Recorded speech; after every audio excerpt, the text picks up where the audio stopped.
तर Donald Trump यांनी काही वेळापूर्वी संबोधित केलेला आहे एका पत्रकार परिषदेच्या माध्यमातून भारत आणि पाकिस्तान या दोन देशातल्या शस्त्रसंधी संदर्भात ट्रम्प यांनी भाष्य केलं। हे दोनही अण्वस्त्रधारी देश आहेत आणि ही शस्त्रसंधी झाल्यामुळे भारत आणि पाकिस्तान दोघांशीही जो व्यापार आहे त्या व्यापारी कराराला आता चालना मिळतेय।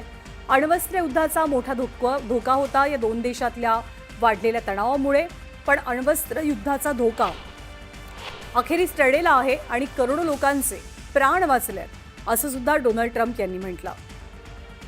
भारत पाकिस्तान दोनही देश शस्त्रसंधीसाठी सीज फायरसाठी तयार झाल्याचं पहिलं ट्विट हे अर्थातच अमेरिकेचे राष्ट्राध्यक्ष डोनाल्ड ट्रम्प यांनी केलेलं होतं, पण भारताकडनं कुणीही स्पष्टपणे यावर टिप्पणी केली नाही। अगदी थोड्याच वेळात काही मिनिटात देशाचे पंतप्रधान नरेंद्र मोदी हे सुद्धा देशवासियांना संबोधित करणार आहेत। ऑपरेशन सिंदूर नंतर ते पहिल्यांदाच बोलतील, त्यामुळे ते कोणकोणत्या मुद्द्यांवरती विशेष भर देतील याची उत्सुकता असेल। डोनाल्ड ट्रम्प यांनी आपल्या संबोधनात 2-3 महत्त्वाचे मुद्दे मांडले। त्यातला एक मुद्दा ट्रेडचा होता, म्हणजे व्यापाराचा होता। भारत पाकिस्तान शस्त्रसंधीबद्दल त्यांनी भाष्य केलं। या दरम्यान बोलताना दोन अण्वस्त्रधारी देशांचा जो संघर्ष आहे तो आम्ही टाळल्याचं त्यांनी नमूद केलं। भारत आणि पाकिस्तान या दोन देशांशी व्यापारालाही चालना मिळतेय असंही ट्रम्प म्हणतात। आंतरराष्ट्रीय घडामोडींचे अभ्यासक आणि पत्रकार अनय जोगळेकर सध्या आपल्यासोबत आहेत। अनय, ट्रम्प यांचं हे विधान की एकतर अणुयुद्ध आम्ही टाळलं, करोडो लोकांचे जीव यामुळे वाचले, पण करार त्यांनी जो व्यापारी कराराचा उल्लेख केलेला आहे तो जास्त महत्त्वाचा आहे का या सगळ्या सिनारिओमध्ये? मला असं वाटतं की डोनाल्ड ट्रम्प यांना आंतरराष्ट्रीय प्रश्नावर श्रेय घेण्याची खूप हौस आहे आणि त्यामुळे त्यांची जर वक्तव्य गेल्या 3-4 दिवसातली बघितलीत की भारत आणि पाकिस्तान यांच्यातल्या युद्धविरामाचं श्रेय त्यांनी घेतलं आणि त्याच्यात त्यांनी असं सूचित केलं की आम्ही दोन्ही देशांची खूप व्यापार वाढवू आणि हे अण्वस्त्र युद्ध टाळू वगैरे।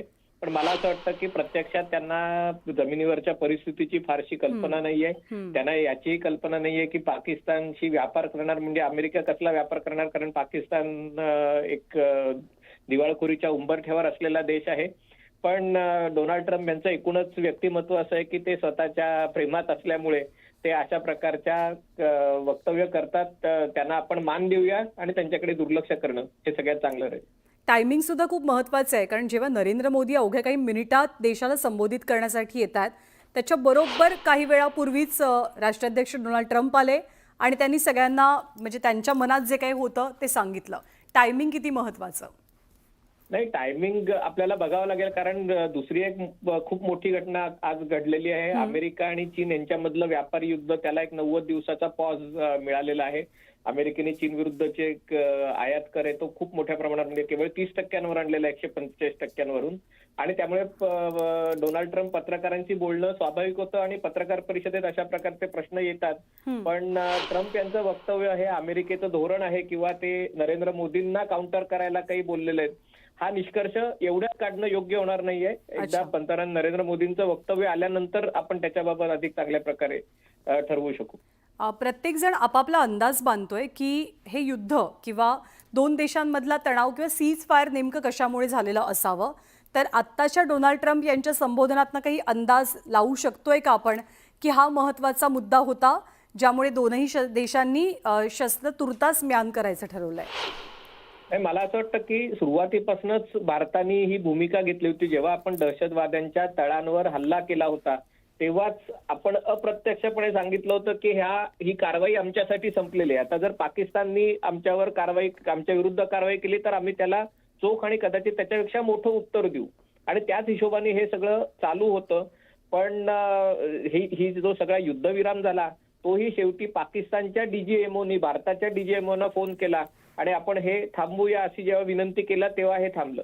हे खरं आहे की हे सगळं होण्यात पडद्यामागे अप्रत्यक्षपणे 2-4 फोन कॉल हे मार्को रुबियो, JD व्हान्स आणि भारताचे परराष्ट्र व्यवहार मंत्री पंतप्रधान नरेंद्र मोदी, राजनाथ सिंग यांच्यामध्ये झाले।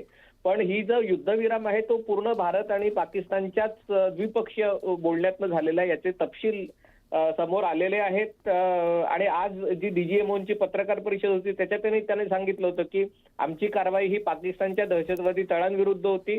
पाकिस्तानी सैन्य दलांनी आकाराने याच्यात उडी घेतली आणि त्यामुळे अमेरिकेला इथं श्रेय घ्यायचं असेल तर श्रेय घेण्याचा प्रयत्न करावा, पण माझं असं मत आहे की या सगळ्या गोष्टींकडे आपण दुर्लक्ष करावं, कारण भारत आणि अमेरिका यांचे संबंध मैत्रीपूर्ण आहेत आणि या अशा मुद्द्यांवर अमेरिकेशी वाद घालणं किंवा त्यांच्या विरुद्ध जाणं हे समंजसपणाचं लक्षण होणार नाही. दुर्लक्ष करणं चांगलं राहील.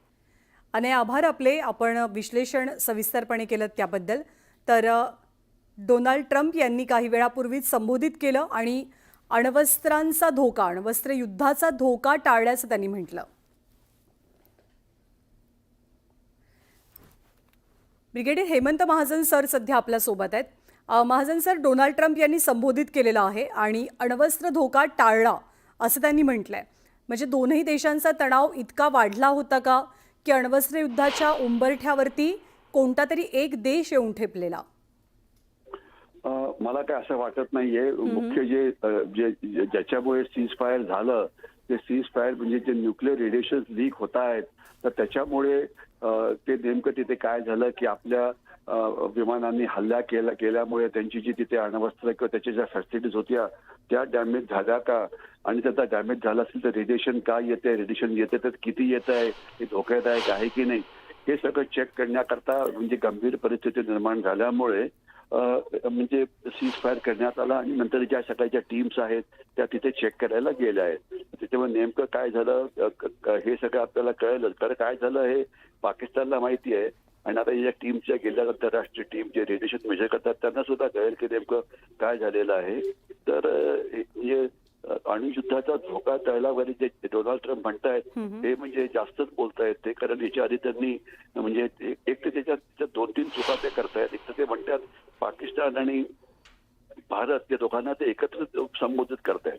भारत आणि पाकिस्तानची तुलना केली जाऊ शकत नाही आणि पहिले 1971च्या जी तुलना व्हायची ती आता गेले 20 वर्ष याच्याविषयी कोणी बोलतच नाही. पाकिस्तान आणि भारताची तुलना केलीच जाऊ शकत नाही.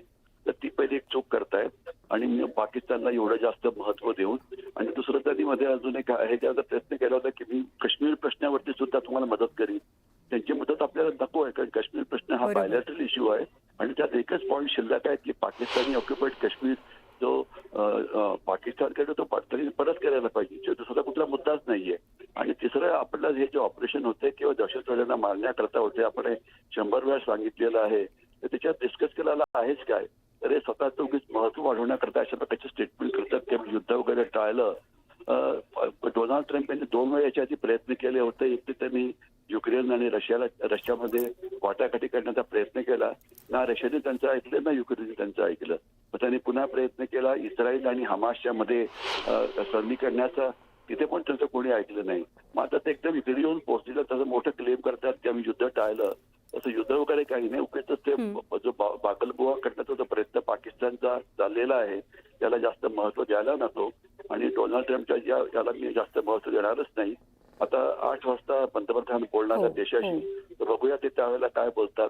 परंतु मला असं वाटतं की जो सीज फायर झाला होता याचं मुख्य कारण होतं की त्यांच्या ज्या न्यूक्लिअर स्टोरेज फॅसिलिटीज होत्या त्या डॅमेज झाल्या होत्या, याच्याविषयी कोणाच्या मनात काही शंका नाहीये. म्हणजे आणि त्याच्यानंतर नेमकं काय डॅमेज झालं, जेवढा मोठा ऍक्सिडेंट होऊ शकतो, रेडिएशन त्यातून वाढू शकतात की नाही, हे सगळं चेक करण्याकरता हे म्हणजे केलं गेलं. आणि म्हणजे एक्सपर्ट टीम्स आहेत आता त्या जागेवरती जाऊन चेक करतात की काय झालेलं आहे. तर त्यामुळे त्यांचा जो रिपोर्ट आहे तो आपल्याला येणाऱ्या काळामध्ये कळेलच. परंतु युद्ध वगैरे टाळलं अशा प्रकारचे ते जे बोलतात त्याला मी काही फारसं महत्व देणार नाही. ब्रिगेडियर सर, आभार आपले सविस्तर माहितीबद्दल, विश्लेषणाबद्दल. तर डोनाल्ड ट्रम्प यांनी एक पत्रकार परिषद घेतलेली आहे आणि 2 देशांमध्ये युद्ध थांबवलं याचा आपल्याला आनंद असल्याचं ते म्हणतात. पण काश्मीर प्रश्नासंदर्भात डोनाल्ड ट्रम्प यांनी भारताला सल्ले देऊ नयेत, भारत पाकिस्तानची तुलना करू नये असं मत तज्ज्ञांनी व्यक्त केलेलं आहे. भारत पाक शस्त्रसंधी संदर्भात डोनाल्ड ट्रम्प यांनी सगळ्यात आधी एक ट्विट केलेलं. अवघ्या काही मिनिटांची प्रतीक्षा आहे आणि देशाचे पंतप्रधान नरेंद्र मोदी हे देशवासियांना संबोधित करणार आणि कदाचित त्यांच्या संबोधनाबद्दल त्यांच्या बोलण्यानंतर बऱ्याच अनुत्तरित प्रश्नांची उत्तरं मिळतील अशी आशा व्यक्त केली जाते.